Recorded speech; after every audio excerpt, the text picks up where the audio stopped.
And moving on, Nigeria is set to launch a 5-year electrification project to connect 17 million rural residents, an initiative aiming to expand electricity access for more remote communities in the country.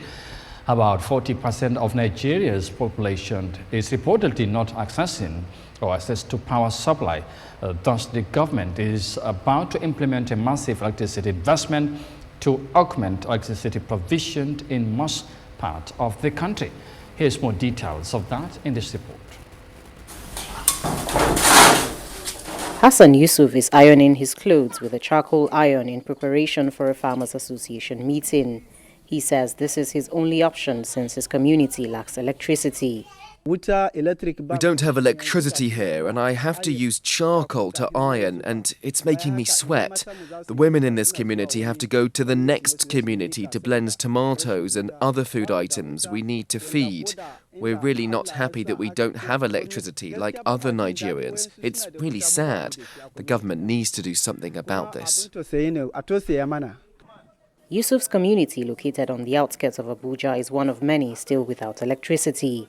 Nigeria's demand for power far exceeds its supply, leaving millions of citizens across the country without reliable access to electricity.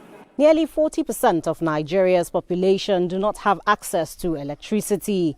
Authorities say power from the national electricity grid is not sufficient to reach rural settlements like this. Nigeria's national grid, with a capacity of 14,000 megawatts, distributes only 4,000 megawatts daily, less than 5% of the 200,000 megawatts needed for its over 200 million residents. The government cites deteriorating infrastructure and insufficient gas supply as key reasons for this shortfall. In a bid to tackle the power access crisis, the Nigerian government has unveiled plans to connect over 17 million citizens through a $750 million investment.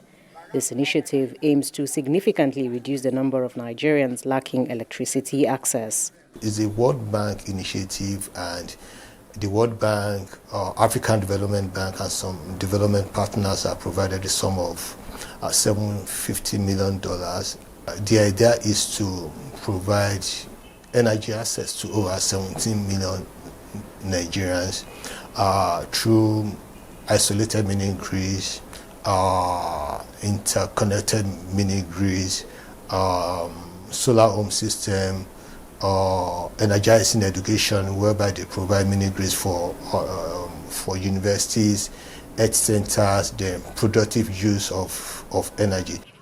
Experts say the initiative would have a huge impact, but one that measures must be in place to guarantee success.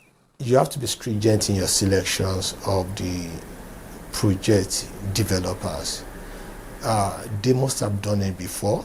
You must have evidence of previous projects that they've done before. Number two is constant monitoring to make sure that the right products are used, the right cables are used, and to make sure that all the World Bank requirements in terms of environmental and social risk are strictly adhered to. The Nigerian government plans to launch the 5-year project in November to connect rural areas to electricity and will be collaborating with private organizations to identify beneficiaries. Yusuf hopes his community will be among those connected to the grid to improve the quality of their lives.